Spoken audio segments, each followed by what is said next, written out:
Meron tayong ESP32. Nakonekta natin ang lahat ng GPIO pins dito sa ating channel 8 channel Futaba 208SB. Para saan ba ito? Ito ay dual mode auto detects USB Bluetooth joystick. Works with Futaba S-Bus or pulse width modulation. Channel 1 to 4. Yun yung axis. Channel 5 to 8. Yan yung buttons. Works in PC, Mac OS, Android, Flight Simulator. Futaba RC ESP32. Subukan nga natin. Ayan, pare ko. Yung valid. Reset muna natin.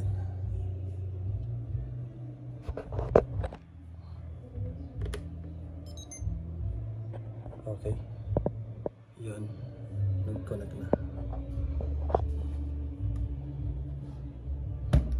Lakas ng ground. Tapos paggalawin natin yung stick, nagkakaroon siya ng reading. Ayan.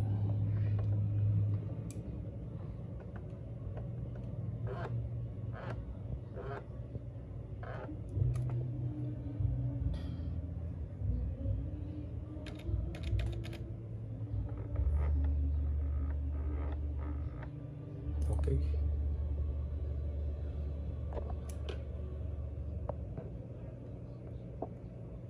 So, ito ang aking Futaba receiver and transmitter ESP32 joystick S-Bus plus PWM combo.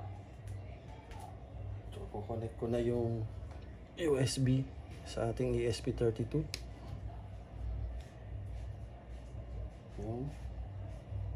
Waiting.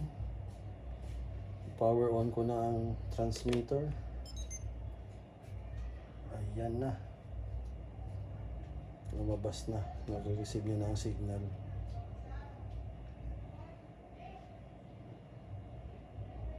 So tanggalin natin ang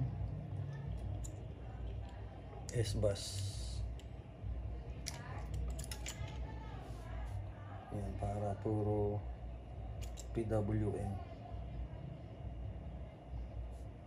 So pag tinaas natin ang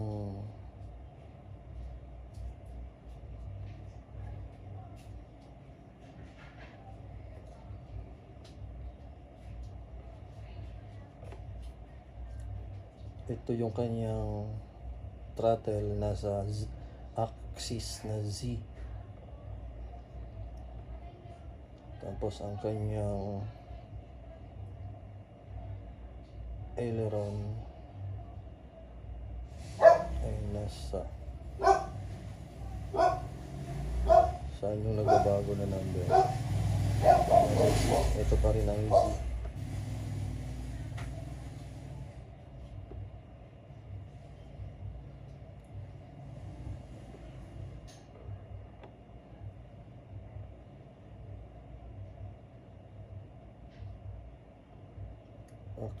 Ito naman, ito ang axis na R,